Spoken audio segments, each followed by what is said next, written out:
महाराष्ट्रातील सर्व शेतकऱ्याच्या वतीनं व महाराष्ट्रातील सर्व शेतकरी महिलांच्या वतीनं शेतकऱ्यांचे पंचप्राण आदरणीय के चंद्रशेखरराव केसीआर यांचं स्वागत करण्यात येत आहे.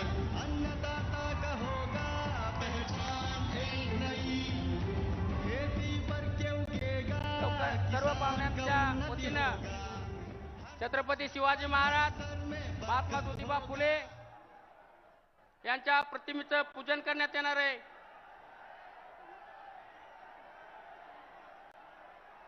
केसीआर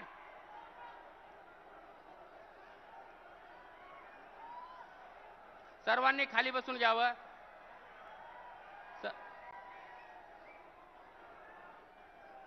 या ठिकाणी महात्मा बसवेश्वर, छत्रपती शिवाजी महाराज, डॉक्टर बाबासाहेब आंबेडकर, महात्मा ज्योतिबा फुले, अण्णाभाऊ साठे या सर्व महापुरुषाच्या प्रतिमेचं पूजन केले जात आहे. कारण हा जे काय महाराष्ट्र आहे छत्रपती शाहू फुलेंचा महाराष्ट्र आहे भावांनो. आणि या छत्रपती शाहू फुलेंच्या महाराष्ट्रामध्ये, छत्रपती शाहू फुलेंच्या या महाराष्ट्राच्या भूमीमध्ये आदरणीय केसीआर यांचं स्वागत आपण या जनसमुदायाने केलेलं आहे. खरोखरच ही महाराष्ट्रासाठी चांगली बाब आहे, अभिमानाची बाब आहे. हा काय आपला सभा नाही किंवा काय नाही, हा फक्त आणि फक्त प्रमुख कार्यकर्त्याचा पक्षप्रवेश मेळावा आहे. आणि या पक्षप्रवेश मेळाव्यामध्ये या ठिकाणी पक्षप्रवेश मेळाव्यामध्ये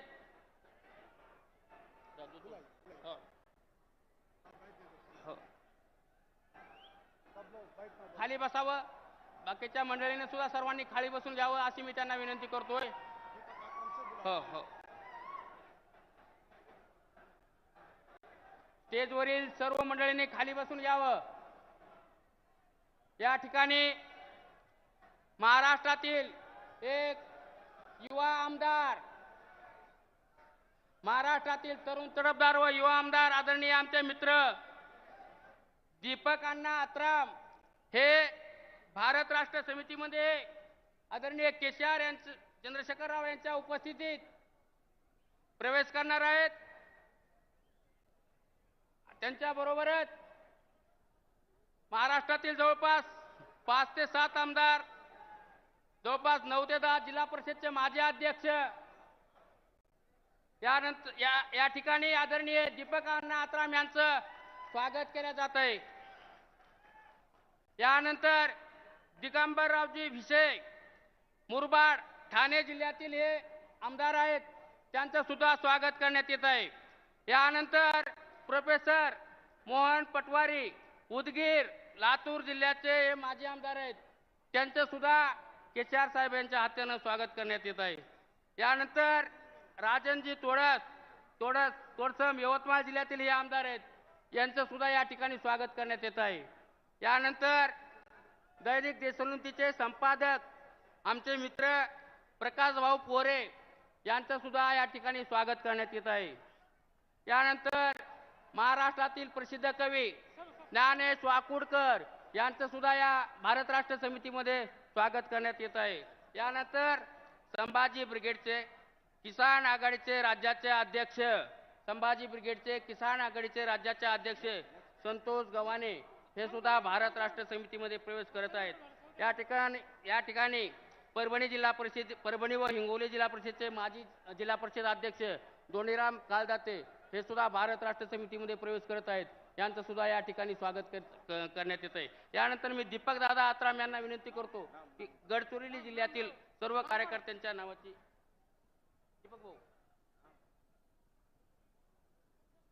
दीपक दादा आत्राम.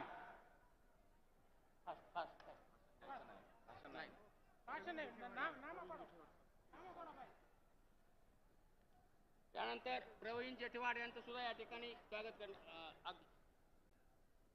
गडचिरोली जिल्ह्यातील ऐरी विधानसभा क्षेत्रामधील काही प्रमुख नेते या ठिकाणी आदरणीय केसीआर साहेबांच्या हस्ते यांचं या ठिकाणी स्वागत घेणार आहेत.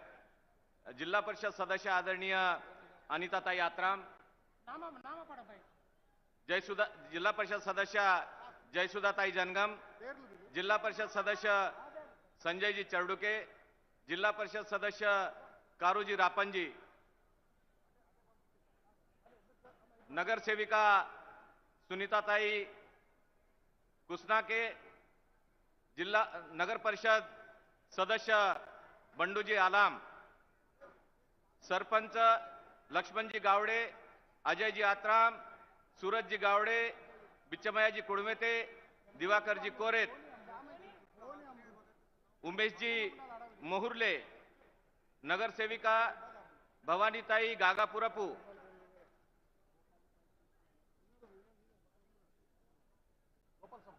सिरोंचा तालुक्यातील नेते मल्लिकार्जुनजी आकुला, मंदा शंकरजी, वनिताताई तिम्मा पंचायत समिती सदस्य, जानकी सीनू, शंकर काका दासरवार यांचं सगळ्यांचा आज या ठिकाणी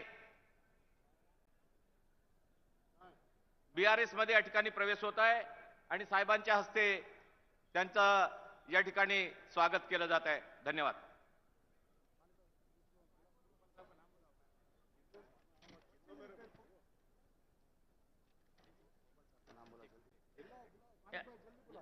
तालुका अध्यक्ष आमचे बानयाजी जनगम, त्यानंतर गोपाळ शेट्टी गोरंट्यालजी यांचं सुद्धा भारत राष्ट्र समितीमध्ये स्वागत करण्यात येत आहे.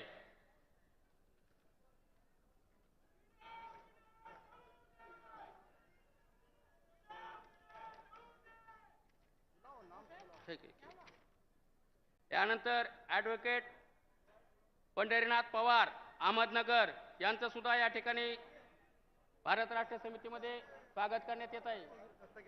त्यानंतर दस्तगिरी पठाण. मी स्टेजच्या मागे असणाऱ्या सर्वांनाच विनंती करतो, आता नावं काय सगळ्याचे घेता येणार नाहीत, सगळ्यांनी लाईनवर यावं आणि भारत राष्ट्र समितीमध्ये प्रवेश करून घ्यावा. एका एकाचं नावं जर घेत गेलं तर आपल्याला फार उशीर होणार आहे. जे जे असतील मागे कोणी राहिलेले, कारण आता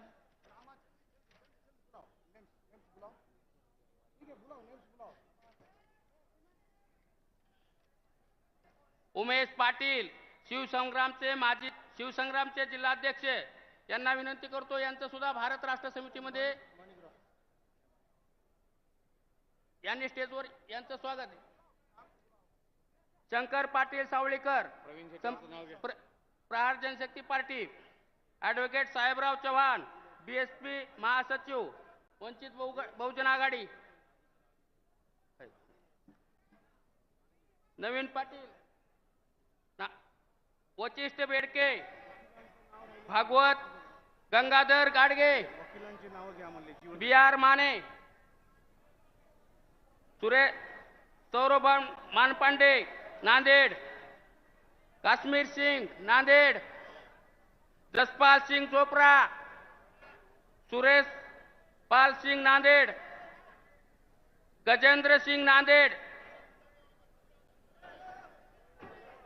रविंद्र जो उपस्थित है उनको वो हो गए, नाम बताओ ना उनका.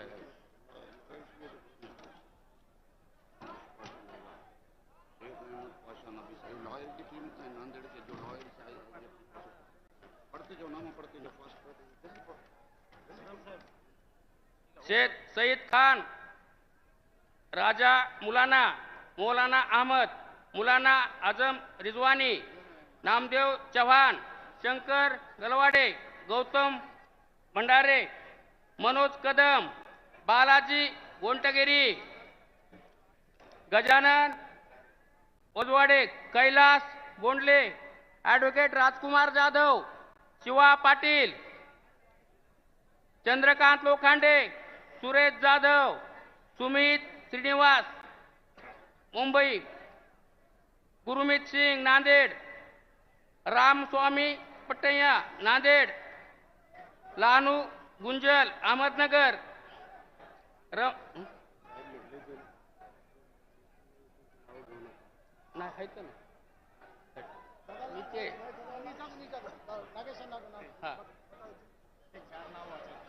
किनवट मतदारसंघाचे विठ्ठल नाईक दादा सिनियर लीडर एनसीपी आणि सोशल वर्कर विठ्ठल दादा आणि तसेच धनलाल पवार एक्स झडपीटीसी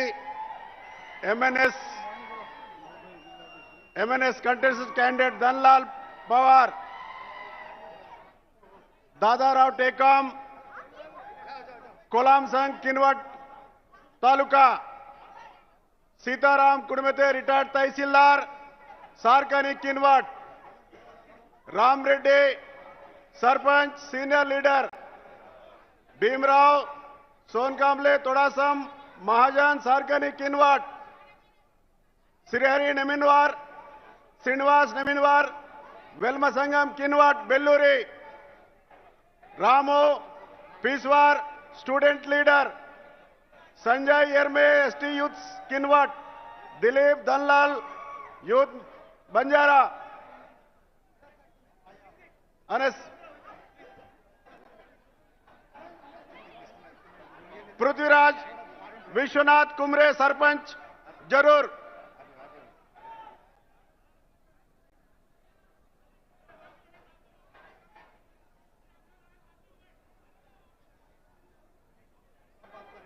ठीक आहे, यानंतर हा भावांनो जवळपास आणि इतके नाम यानंतर वेळेच्या अभावी भावांनो सगळ्याचा पक्षप्रवेश हा आपण आपल्या स्थानिक ठिकाणी घेऊया। तुम्हाला हात जोडून विनंती करतो, कृपया आपण आता पक्षप्रवेशाचा सोहळा शब्दरूपी आदरणीय केसीआर हे आपल्याला सांगणार आहेत, ते आपल्याला पक्षप्रवेश सोहळा झाल्याप्रमाणेच आहे त्यांनी सांगितल्याच्या नंतर सुद्धा, त्याच्यामुळे आदरणीय त्यानंतर या सर्वांचा नाव जेवढ्याचे वाचले तेवढ्याचा पक्षप्रवेश झाला असं समजूया। गजानन उजवाडे, कैलास बोंदळे, ॲडव्होकेट राजकुमार जाधव, सुशील बोरुळकर, कृती डुबे, सुमिता आसवानी, संतोष हंबर्डे, सय्यद रामू, नवीन कुमार, श्रीनिवास, ओमराज भाले, शंकर पाटील, विनायक शिंदे, हनुमान कमुळकर, अशोक पाटील, मुगोटकर, राजू गमनवार, ठीक आहे, रामराव चव्हाण अध्यक्ष बळीराजा शेतकरी संघटना व आमचे नाना बाछाव शेतकरी संघर्ष संघटना यांचं सुद्धा,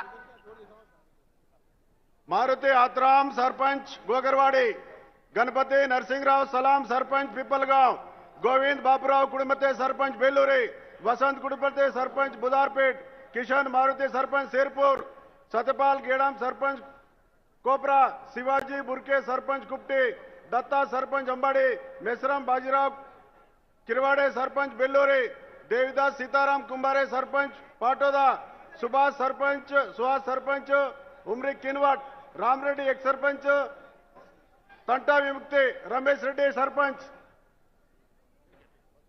त्यानंतर हा आता प्रवेशाचा सोहळा नाव घेतल्यामुळं पुढचा कार्यक्रम आहे भावांनो, पुढे सुद्धा आता पत्रकार परिषद आहे आणि आपल्याला साहेबांचं ऐकायचं आहे। आपल्या या पक्षप्रवेशामध्ये जर वेळ गेला तर तुम्ही कशासाठी आलात? केसीआर साहेबांना ऐकण्यासाठी आलात का नाही? त्यांना ऐकणार का नाही? बरोबर, मग शांत बसा। यानंतर मी शेतकऱ्याचे पंचप्राण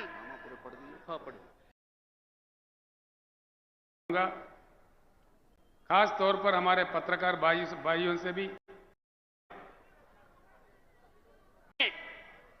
बरोबर, मग शांत बसा। यानंतर मी शेतकऱ्याचे पंचप्राण किसानों का मसीहा म्हणून ज्यांची ह्या भारत भूमीमध्ये ख्याती झाली असे केसीआर साहेब व के चंद्रशेखर राव यांना विनंती करतो की या पक्षप्रवेश सोहळ्याला त्यांनी संबोधित करावं।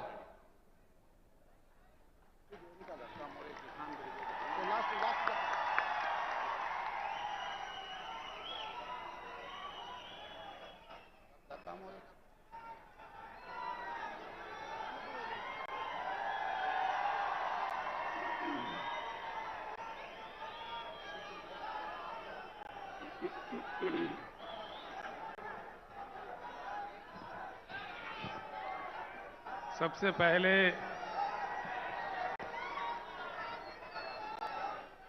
छत्रपति शिवाजी महाराज और शव महाराज, डॉक्टर B.R. अम्बेडकर,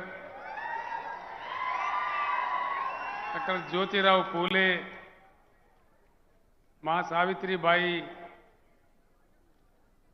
ऐसे महान पुरुषों को जन्म दिए इस पावन धरती महाराष्ट्र धरती को मैं प्रणाम करता हूं।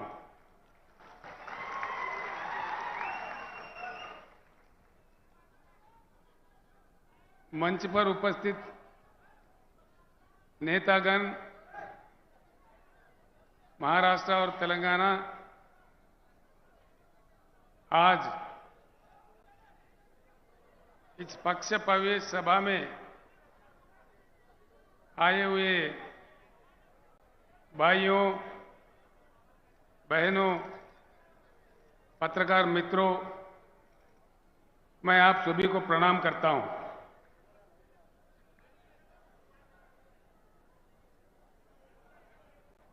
एक नई पार्टी बीआरएस पार्टी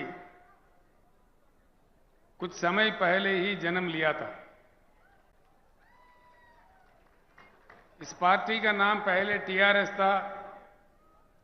ये तेलंगाना राज्य तक सीमित था। देश के हालात समझने के बाद देश के विचारधारा को बदलने की आवश्यकता को समझने के बाद हमने फैसला लिया है कि हमको राष्ट्रीय स्तर पर काम करना है। इसी चीज को लेके हमने बीआरएस का उद्घाटन किया है। पूरे देश भर में काफी समर्थन मिल रहा है। मैं एक विनम्र पूर्वक आप सारे लोगों से प्रार्थना करना चाहूंगा, खास तौर पर हमारे पत्रकार भाइयों से भी, मेरे बात जो भी आप सुन रहे हैं यहीं भूल मत जाइए, यहीं छोड़ मत जाइए। आप वापस अपने गांव या अपने बस्ती, अपने शहर में जाने के बाद जरूर इन बातों पे चर्चा करें, ये मैं आपसे चाहता हूं। इस बात की इस देश में बहुत सख्त आवश्यकता है। देश की विचारधारा में, देश के सोच विचार में, देश को चलने चलाने में एक बड़ी परिवर्तन की आज आवश्यकता है। हमको आजादी मिले 75 साल गुजर गए। सरकारें कई बने, नेता कई आए, आमदार, खासदार, मंत्री, मुख्यमंत्री, प्रधानमंत्री कई बने। उनको हम ही लोग बनाते गए। एक बात पे विचार कीजिए, भाषण तो बड़े लंबे लंबे आते हैं, कई बातें सुनने को आते हैं। सिंपल बात है, सिंपल बात, ये कोई रॉकेट साइंस नहीं है। मैं जो बात आपके सामने रखना चाह रहा हूं, ये कोई रॉकेट वाला मामला नहीं है, बड़ा साइंस कुछ भी नहीं है इसमें, मामूली बात है। 75 साल के आजादी के बाद इतने मुख्यमंत्री, इतने पार्टियां, इतने सरकारें, इतने प्रधानमंत्री बनने के बाद आज देश में ना पीने को पानी मिलता है, ना सिंचाई को पानी मिलता है, ना बिजली मिलता है। ये क्या दिया नहीं जा सकता? ये है, उसकी इन चीजों की उपलब्धि नहीं है। चक्कर क्या है,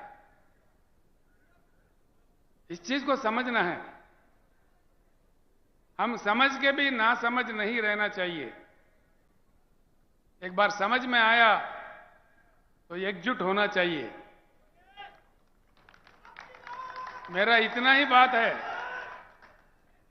आज के समय बड़ा दुख होता है, महाराष्ट्र राज्य में सबसे ज्यादा किसान आत्महत्या कर रहे हैं। क्या कारण है? क्या बात है? दया करके सोचिए। आत्महत्या कोई भी इंसान कब करता है? सारे ही रास्ते बंद होने के बाद मजबूरी हालत में, बड़ी आक्रोशित परिस्थिति में कितना उनका आत्मा घोषण करता होगा, कितना दुख होता होगा। अपने प्रियजनों को, अपने बच्चों को, अपने परिवार को छोड़ के किसी किसान आत्महत्या कर रहा है। क्यों करता है? देश को अन्नदान देने वाला अन्नदाता दिन रात लगातार काम करके अपने खून पसीना बहा के देश को जीवन दान देने वाला अन्नदाता क्यों आत्महत्या करने पे मजबूर है इस देश में? क्या चक्कर है इसके पीछे? ये सोचने की बात है। अब इससे बुरा ही और क्या हो सकता है? एक तरफ हमारे किसान मर रहे, रंग बिरंगी झंडे, भाषण देखो माइक पड़ जाता है, घंटों पर भाषण, असेंबली में भाषण, पार्लियामेंट में भाषण। लेकिन किसानों के जो प्रेत, धान के जगह जो प्रेत उग रहे हैं किसानों के खेत में, इसमें रुकावट नहीं आ रही है। इसीलिए बीआरएस का सबसे पहले नारा, हिंदुस्तान में पहली बार किसी पार्टी ने कहा है, वो बीआरएस पार्टी है, अब की बार किसान सरकार।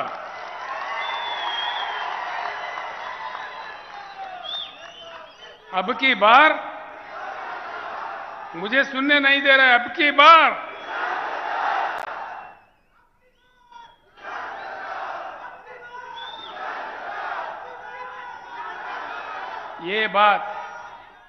ये बात अगर हमारे किसान समझे, हमारे किसान अगर इस बात को समझे, धर्म के नाम पे, रंग बिरंगी झंडों के नाम पे, जाति के नाम पे, राजनीतिक पार्टियों के नाम पे बंटवारा नहीं होते हुए अगर हम एकत्रित हो, एकजुट हो, वज्रमूठ हो, ये कोई असंभव बात नहीं है। सिंपल बात है। इस देश में किसानों की संख्या 42% से ज्यादा है। 16 करोड़ हमारे किसान परिवार है और उसमें मजदूर खेती, हमारे खेती पे काम करने वाले जो मजदूर भाई है, हमारे साथी है, वो दोनों अगर मिला दिए हम 50% से आगे है। सरकार बनाने के लिए इससे ज्यादा ताकत नहीं चाहिए। एक ही बात गांव में जाके चर्चा कीजिए आज रात में, आज में, कल में, जब आपको टाइम मिले, अपने दोस्तों के साथ, अपने किसानों के साथ संजीदा बैठ के चर्चा उठाइए। क्या केसीआर ने आके नांदेड़ में ऐसा कहा कि ये बात सच है कि झूठ है? मैं इतना ही आपसे प्रार्थना करता हूं, जो लोग समझते हैं बात को एक दीप से दूसरा दीप जलाए जैसा बात को फैलाना चाहिए, समझाना चाहिए। मुझे पूर्ण विश्वास है भारत बुद्धिजीवियों का देश है, बुद्धुओं का देश नहीं है। वक्त आने पर, देश को बात समझ में आने पर महापुरुषों को, महानेताओं को यूं तुत्कार दिया। देश में जब इमरजेंसी लगा, पाबंदियां लगे, लोक नायक जयप्रकाश नारायण के एक आवाज पे सारे देश एकत्रित हुए। उस समय के महान नेताओं को यूं उठा के फेंक दिए। आज वक्त आया है किसान भाइयों, बहुत हो गया इंतजार। 75 साल काफी लंबा ही समय होता है। अब तक हम हल चलाते हुए कलम किसी और के हाथ में दिए। किसानों को आज सिर्फ हल चलाना नहीं, कलम चलाना, कानून बनाना भी सीखना चाहिए। बोलने से फायदा नहीं है भाइयों, खाली बोलना नहीं है, नारा लगाना नहीं है। खुद बन जाओ आमदार, खुद बन जाओ खासदार, तभी बनेगा किसान सरकार। ये चेतना अगर आ गया, मैं एक बात आपके सामने रखता हूं। मैं कोई अमेरिका का कहानी या किसी अन्य देश का कहानी या किसी अन्य राज्य का कहानी नहीं कहता। जो अपने महाराष्ट्र राज्य में उपलब्ध है, भाई क्या बात है। अब एक ही बात है, जब भी चुनाव आता है ना, चुनाव आने पर क्या हो रहा है, किसी न किसी पार्टी जीतता है, किसी न किसी नेता जीतता है, लेकिन जनता हारता है। अब कुछ उल्टा होना चाहिए। आगे चुनाव जब भी होगा, जनता को जीतना चाहिए, वो किसानों को जीतना चाहिए। हमारे समस्याओं का वही समाधान है। हकीकत में क्या है, भारत क्या गरीब देश है? बिल्कुल नहीं है। आप लोगों को आश्चर्य होगा, राजनीति में मेरा जीवन अब तक 50 साल बीत गए। मैं राज्य मंत्री, एमएलए, एमपी, केंद्र मंत्री, मुख्यमंत्री, कई चीज पर काम किया। अनुभव के साथ मैं कह रहा हूं, सत्य यह है कि हमारा देश अमेरिका से भी धनवान देश है। करने वाला अगर हो, नेता का काम ईमानदार हो, काम दमदार हो, अमेरिका से भी हम प्रबल आर्थिक शक्ति बन सकते हैं। इसमें कोई गुंजाइश, कोई शक नहीं है। लेकिन नहीं बनते। एक ही बात से आप समझ जाओगे। एक छोटी सी बात मैं आपको कहूंगा, मैं आपका ज्यादा वक्त भी खराब नहीं करूंगा, जो आप आसानी से समझ पाओगे वो बात मैं आपके सामने रखना चाहता हूं। यहां भारत में संपत्ति है, उस संपत्ति से प्रजा वंचित है। क्यों? क्या पाप किया है जनता ने? प्रकृति ने, भगवान ने 4 चीज, बहुत ही मूल्यवान चीज हमको दिया है। वो है पानी, भूमि, कोयला, काम करने वाले 140 करोड़ जनता। इस देश में अमेरिका हमसे 2.5 गुना बड़ा है, लेकिन उनके पास कृषि योग्य भूमि सिर्फ 29% है। चाइना हमारे से 1.5 गुना बड़ा है, लेकिन उनके पास कृषि योग्य भूमि सिर्फ 16% है। पूरे दुनिया में सिर्फ भारत ही ऐसा देश है जहां 50% कृषि योग्य भूमि है। भारत के भूमि को एकड़ में अगर नापा जाए, भारत का सारा जमीन, भारत देश का 83 करोड़ एकड़ बनता है, 83 करोड़ एकर्स। इसमें सीधे ही 41 करोड़ एकड़ कृषि योग्य भूमि है। ये आंकड़े मेरे नहीं है, केंद्र सरकार के आंकड़े हैं। एक चीज भूमि है, दूसरा चीज बारिश होता है भारत में हर साल। ये भी मेरे आंकड़े नहीं है, सेंट्रल वाटर कमीशन के आंकड़े हैं। 1,40,000 टीएमसी की बारिश होती है इस देश में, 1,40,000। इसमें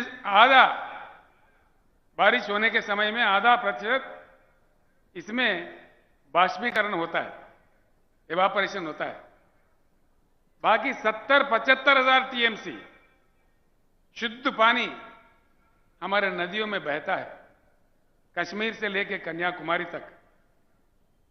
आज तक हिंदुस्तान में आजादी से लेकर आज 75 साल तक पानी अगर उठाया तो सिर्फ 20-21 हजार टीएमसी का उपयोग हो रहा है। बाकी 50 हजार टीएमसी का पानी समंदर में बह जा रहा है। ये भी मेरे आंकड़े नहीं है, सेंट्रल वाटर कमीशन के आंकड़े हैं। 50 हजार टीएमसी समंदर में जाता है। नेता हमारे तमाशा देख रहे, सरकारें हमारे तमाशा देख रहे। कोने कोने में पीने का पानी का किल्लत। महाराष्ट्र मुझे बड़ा अजीब लगता भैया। महाराष्ट्र से कृष्णा निकलता है, गोदावरी निकलता है, यहां प्रवरा नदी है, पूर्णा नदी है, पेनगंगा है, वेनगंगा है, वारदा है, पंचगंगा है, घटप्रभा है, मंजीरा है, भीमा है, प्राणहिता है, इंद्रावती भी है और छोटे छोटे कई नदियां हैं। महाराष्ट्र राज्य में पानी का किल्लत क्यों, किस लिए, इसके कसूरवार कौन है, दया करके सोचिए। मैं इसीलिए आप सब लोगों को प्रणाम करके प्रार्थना कर रहा था, वापिस गांव जाके इस बात को चर्चा कीजिए। इस देश में सरकार किसने चलाया? 75 साल में ज्यादा से ज्यादा समय 54 साल 54 इयर्स कांग्रेस ने हुकूमत की इस देश में। 16 साल नंबर 2 स्थान पे भाजपा हुकूमत किया।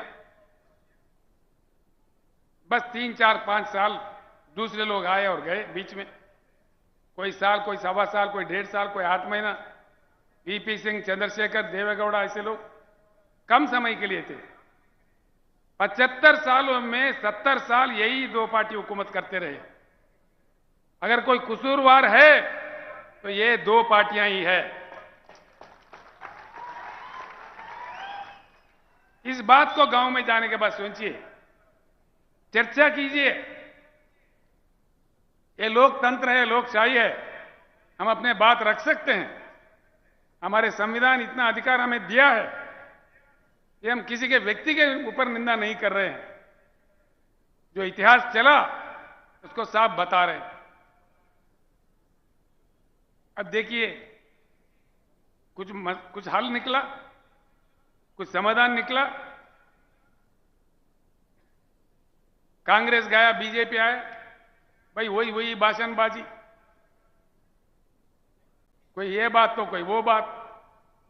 तू कितना मैं कितना, तू कितना का आया मैं कितना का आया, तेरा वो घोटाला तो मेरा ये घोटाला, तेरा अंबानी तो मेरा अदानी।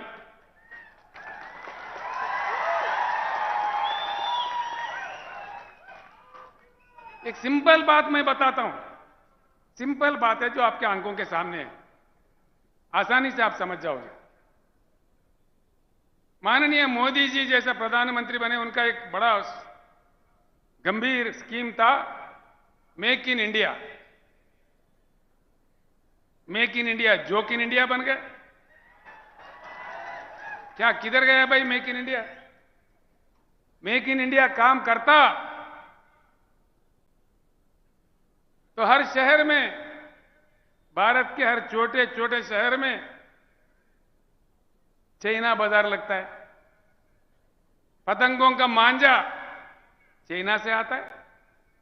दीपावली के पटाखे, होली के रंग, दीपावली के दिए, आखिर हम पूजने वाले गणेश मूर्तियां, हमारे राष्ट्रीय ध्वज तिरंगा, ये सारी चीज चाइना से आते हैं।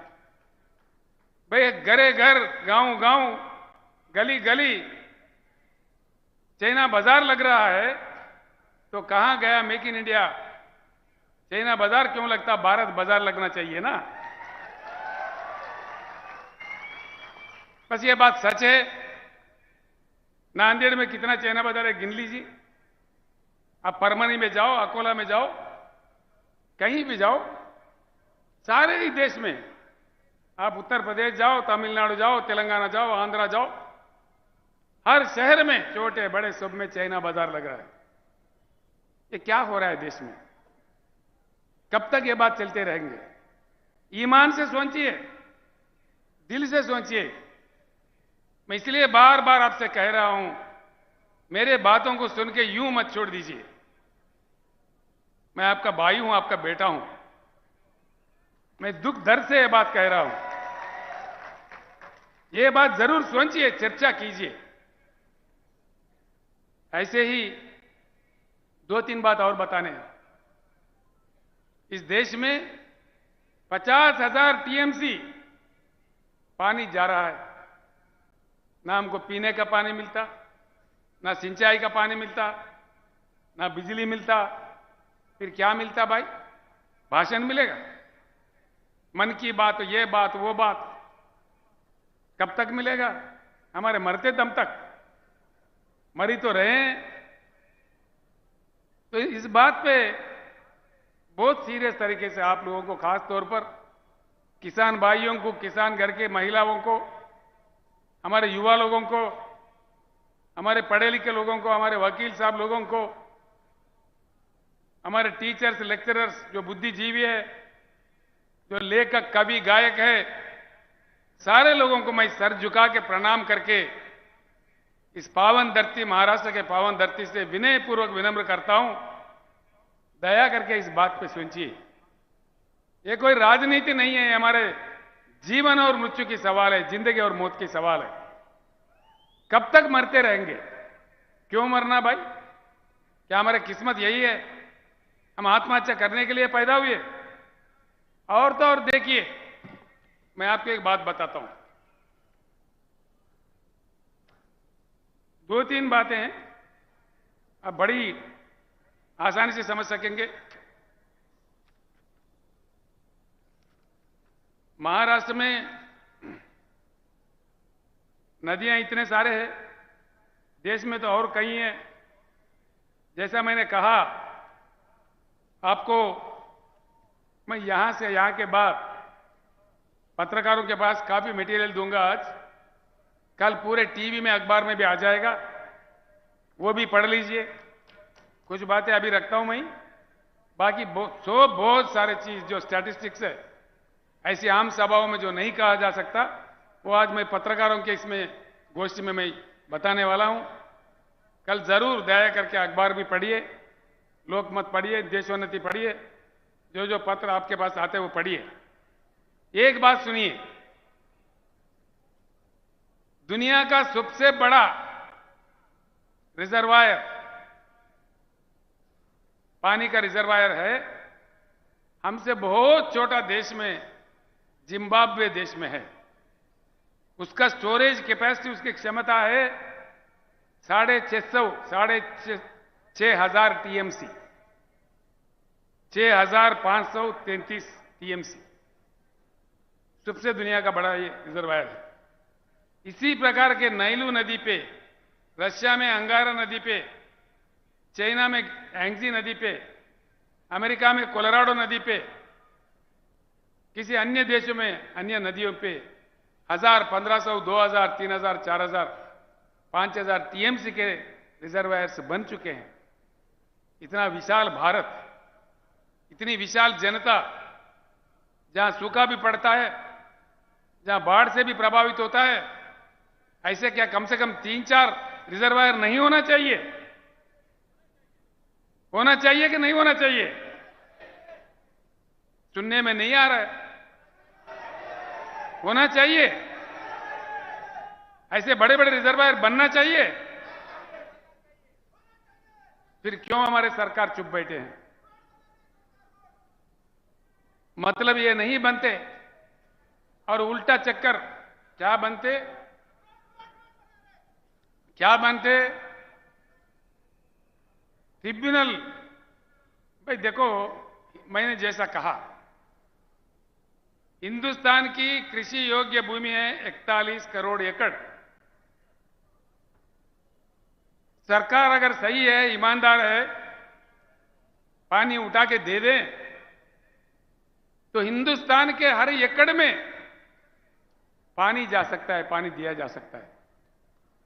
ये पानी दिया जाए नहीं दिया जाए, बोलिए,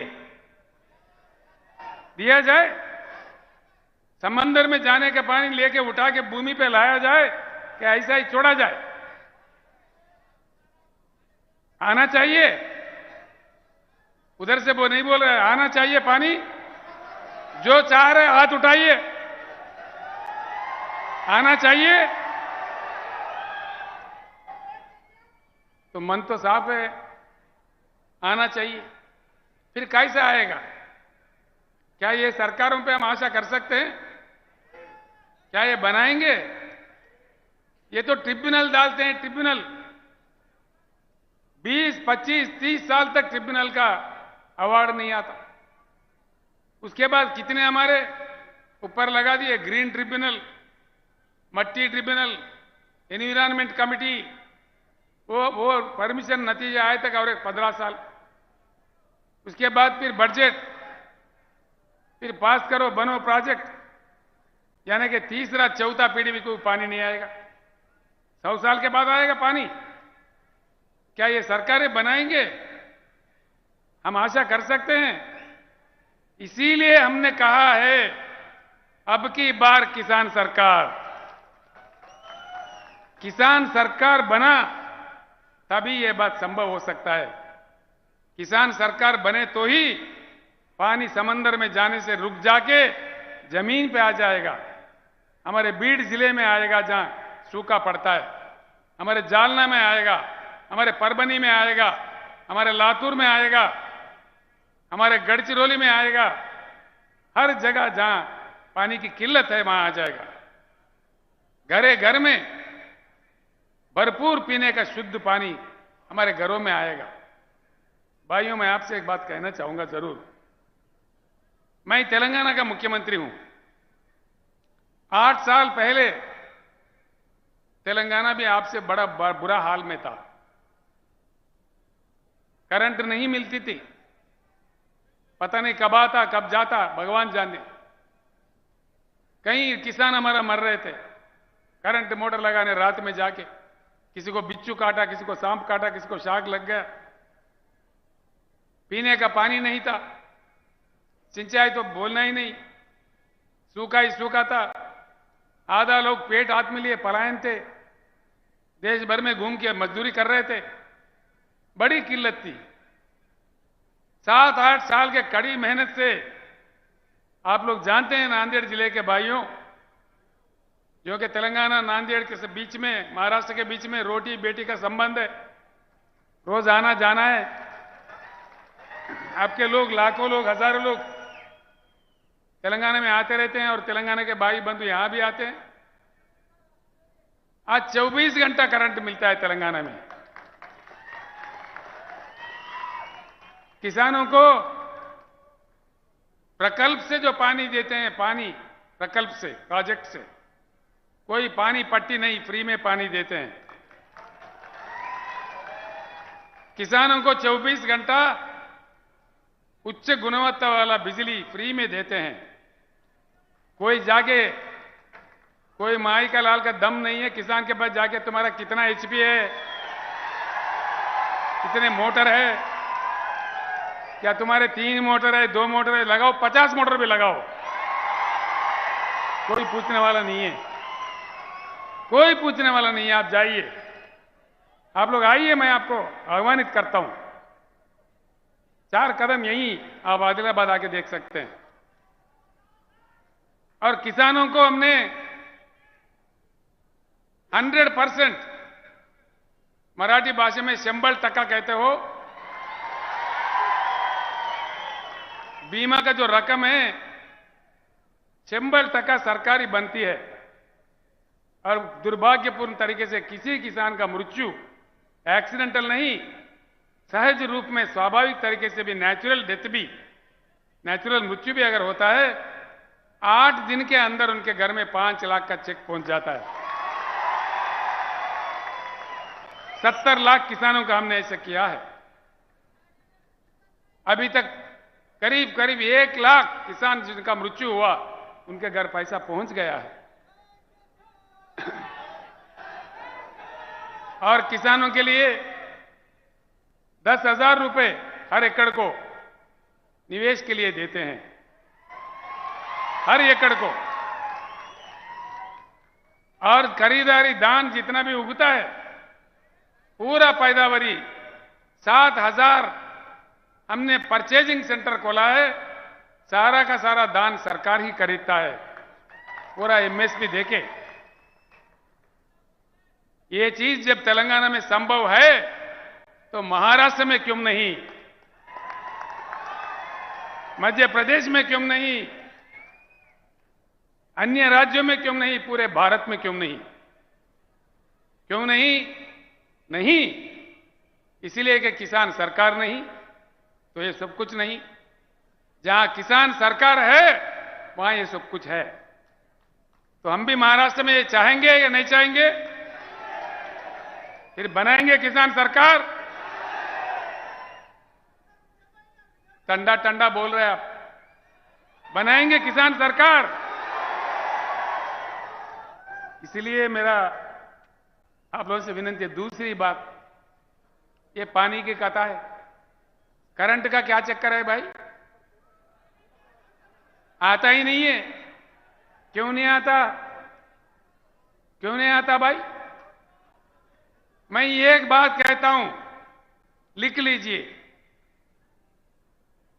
इस देश में कोयला इतना है, 361 बिलियन डॉलर कोयला है हमारे पास। देखो हमारे वो करंट कर्मचारी है, लड़ेंगे लड़ेंगे। 361 काटन कपास के लोग हैं, बैठ जाओ भैया। 361 बिलियन टन्स का कोयला है। देश को जितना करंट चाहिए उतना अगर कोयला से बिजली पैदा करके अगर देश में 24 घंटा करंट भी दे दें, 125 साल के लिए ये कोयला सीमा बस है। और कोयला कहां है? कहीं आकाश में है? यही है, हमारे चंद्रपुर में है, बलारसा में है, उमरेड में है, हमारे गुग्गूस कालरीज में है, महाराष्ट्र के धरती में ही है। महाराष्ट्र में गोदावरी भी है, महाराष्ट्र में कोयला भी है, लेकिन यहां पानी नहीं मिलता और बिजली नहीं मिलता। ये क्या चक्कर है भाई?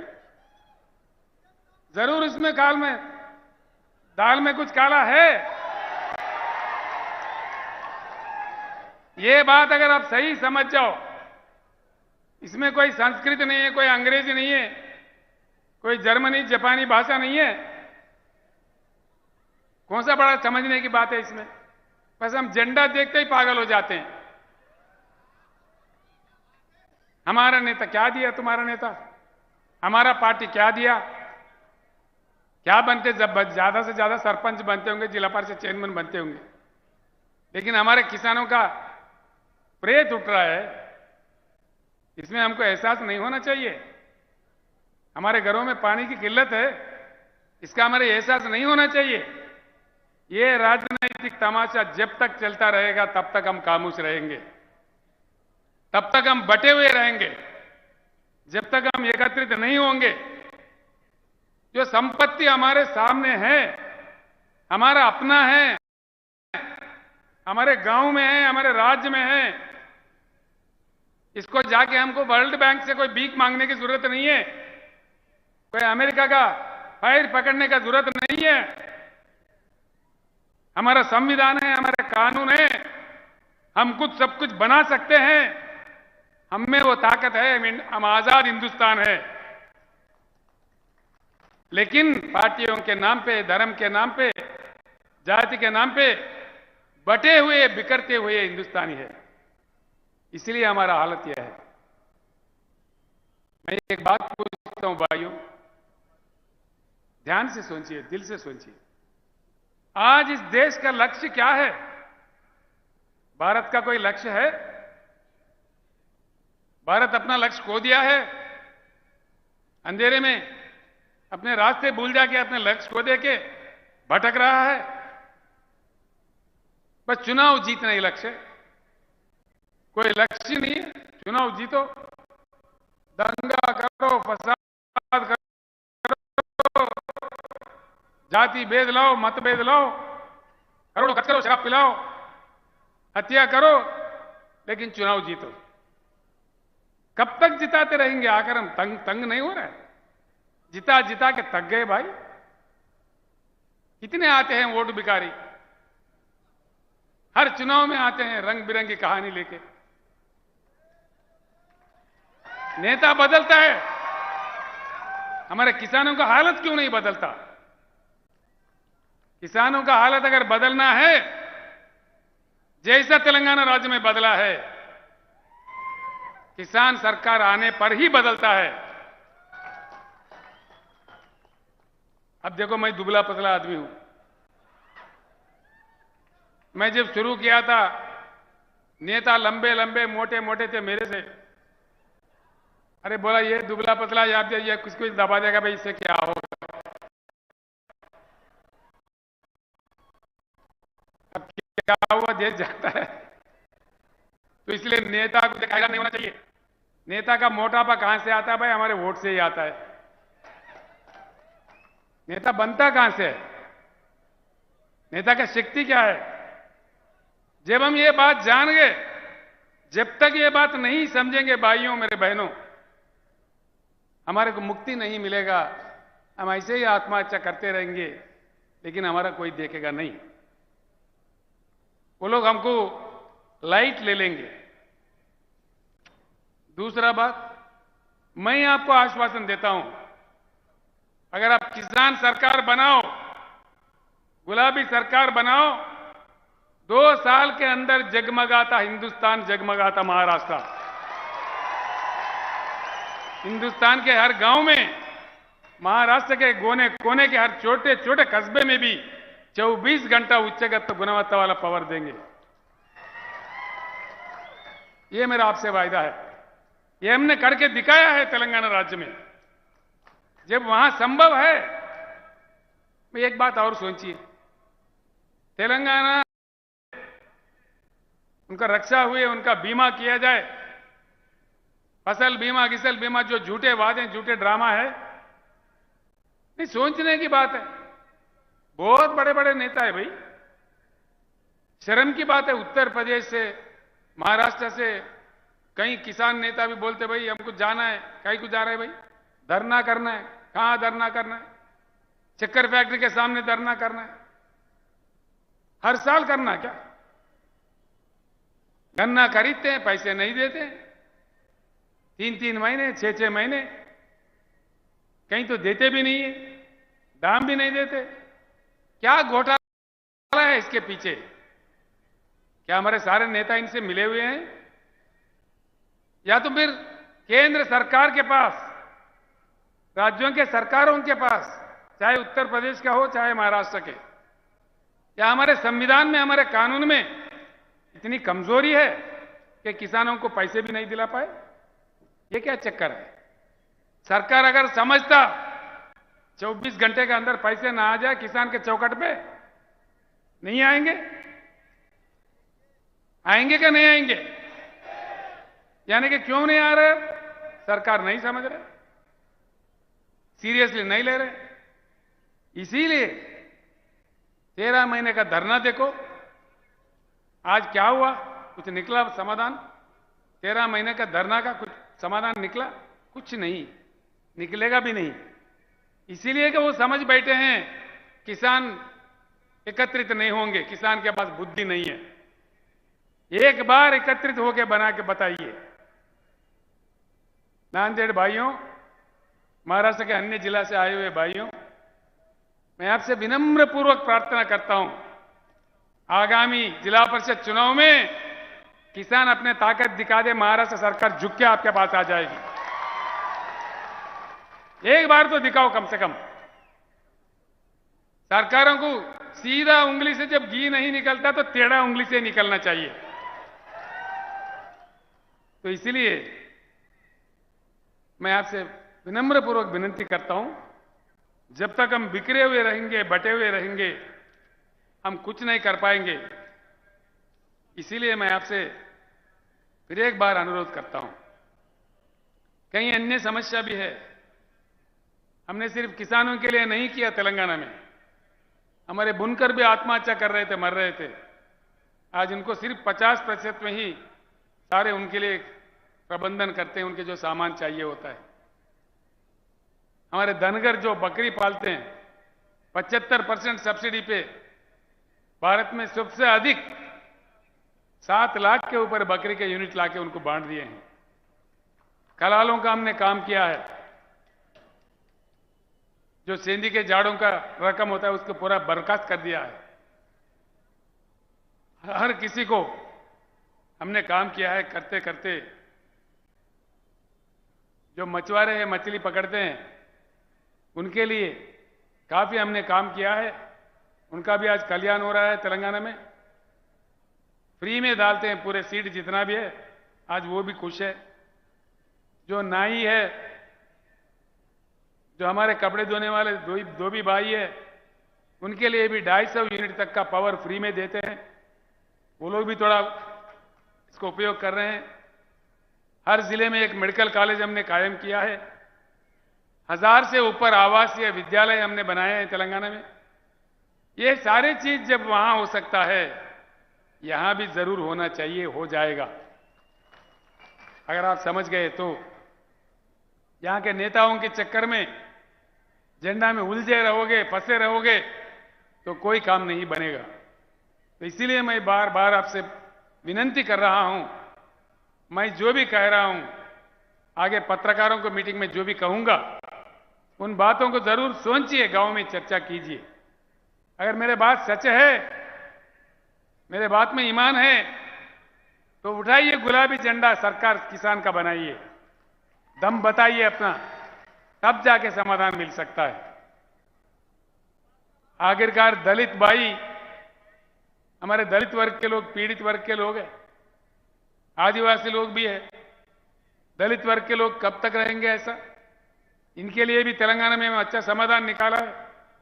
तो तेलंगाना दलित बंधु स्कीम है। हमारे पास 17.5 लाख दलित घराने हैं तेलंगाना में। उनको, हर फैमिली को वापस नहीं देने वाला, बिना किसी बैंक के झंझट के 100% सब्सिडी के रूप में 10 लाख रुपए हर घराने को देते हैं। वो जो काम कर सकता है, उनका कोई रोक दाग नहीं है। जो काम वो समझता है कर सकता है, वो कर सकते हैं। तेलंगाना दलित बंधु आज पूरे हिंदुस्तान में मशहूर है। ऐसा ही भारतवर्ष में दलितों के साथ जो अन्याय हुआ, उनका भी पीड़ा चले जाना चाहिए। ये हमारा भारत समाज का फर्ज बनता है। तो इसीलिए हमने प्रतिज्ञा लिया है, शपथ लिया है, बीआरएस सरकार आ जाए तो हर दलित घराने को 10 लाख रुपए दिया जाएगा। हर साल 25 लाख दलित घराने को देश में दलित बंधु भी लागू किया जाएगा पूरे देश भर में। रैतु बंधु जो है, किसान बंधु स्कीम, वो भी हर जगह दिया जाएगा, हर राज्य में दिया जाएगा। भाइयों, इससे मैं एक ही बात आपको कहता हूं, मैं आपको कोई युद्ध करने के लिए नहीं कह रहा हूं, आपसे किसी से झगड़ने का, लड़ने के लिए नहीं कह रहा हूं। कोई धूप में, बारिश में आके जंग करो, मैदान करो, तलवार पकड़ो, ये बात मैं नहीं कहता। बस सिर्फ इतना करो कि बैठो, समझो, चर्चा करो, एकत्रित हो जाओ। हाँ, ऐसा उंगली से मारे तो मार नहीं लगेगा। मुट्ठी भर के पचकड़ मारो तो जबरदस्त मार लगेगा। उंगली बन के नहीं रहना है, मुट्ठी बन के रहना है। एकत्रित हो जाओ, अपने वोट अपने लिए इस्तेमाल करो, अपने वोट अपने लिए। अपना सरकार बने, तब जाके हमारा समाधान निकलता है। पानी आ जाएगा, बिजली आ जाएगा, एक के पीछे एक सुबह आ जाएगा, सारे समाधान निकाल जाएंगे।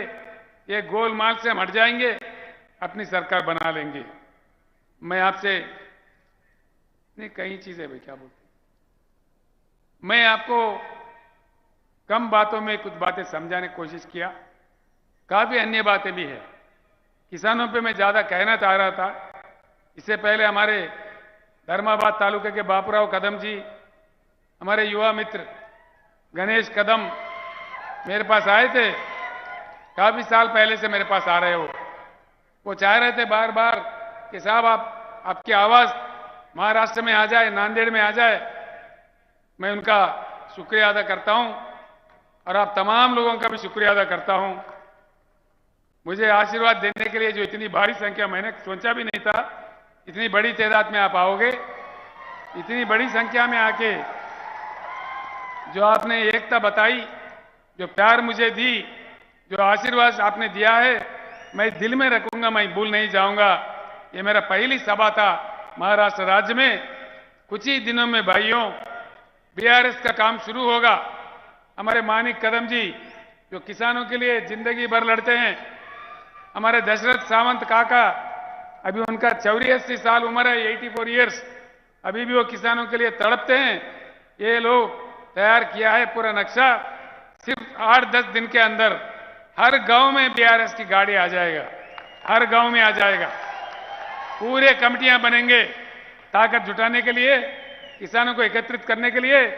10 दिन के अंदर, मात्र 10 दिन के अंदर पूरे गाड़ियां हर गांव में, मतलब यानी कि महाराष्ट्र राज्य में 288 असेंबली हल्के हैं, पूरे 288 गाड़ी एक साथ निकलेंगे।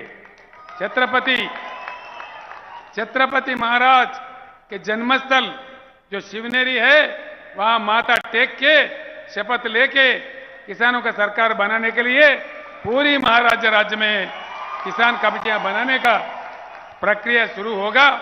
मैं आपसे फिर एक बार प्रार्थना करता हूं कि आप सब लोग एकत्रित हो जाए। मैं भी 4 जगह जाऊंगा, सिर्फ नांदेड़ नहीं, पश्चिम महाराष्ट्र जाऊंगा, विदर्भ में जाऊंगा, उधर उत्तर महाराष्ट्र में भी जाऊंगा, हर जगह जाऊंगा जहां तक मेरे से हो सकता है।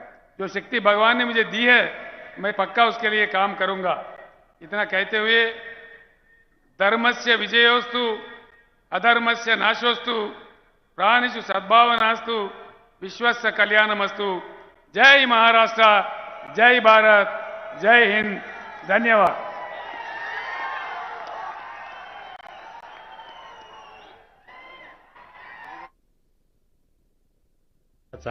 तसेच कड्या कपारीने आणि त्यातून वाहणाऱ्या नद्यांनी नटलेल्या महाराष्ट्राचा गौरव करताना मावळ्यांच्या पोलादी मनगटाने मिळवून दिलेल्या स्फूर्तीतून शब्द उमटतात ते हे.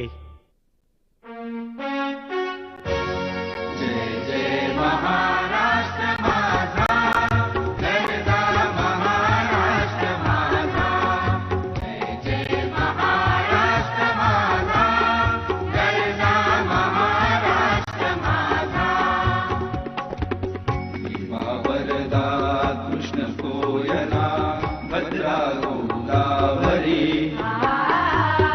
एकपणाचे भरती पाणी मातीच्या घागरी.